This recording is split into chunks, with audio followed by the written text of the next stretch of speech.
السلام علیکم ورحمۃ اللہ وبرکاتہ۔ الحمد للہ رب العالمین والصلاة والسلام علی رسول الکریم، اما بعد فاعوذ باللہ من الشیطان الرجیم، بسم اللہ الرحمن الرحیم۔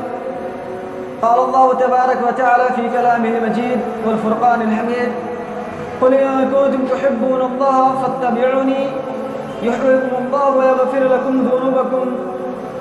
برادران اسلام، اگر ہم مسلمان اللہ رب العالمین کی محبت چاہتے ہیں، اگر ہم مسلمان اللہ رب العالمین کی رضا حاصل کرنا چاہتے ہیں، تو سب سے پہلے ہم مسلمانوں کو محمد عربی صلی اللہ علیہ وسلم کی اطاعت کرنی ہوگی۔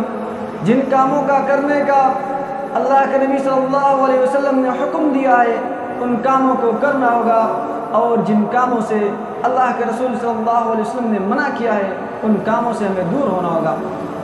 جیسا کہ اللہ تبارک و تعالیٰ نے اپنی محبت کے لیے شرط لگایا ہے کہ اگر میری محبت چاہتے ہو تو پہلے میرے نبی جناب محمد عربی صلی اللہ علیہ وسلم کی اطاعت کرو۔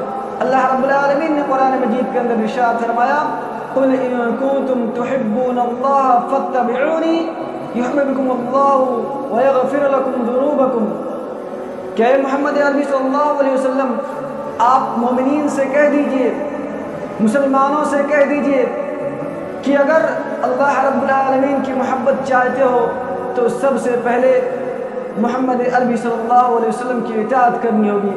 اگر تم ایسا کرو گے تو اللہ رب العالمین تم سے محبت کرنے لگے گا، اللہ رب العالمین تم سے راضی ہو جائے گا، اور اللہ رب العالمین تمہارے تمام گناہوں کو بخش دے گا۔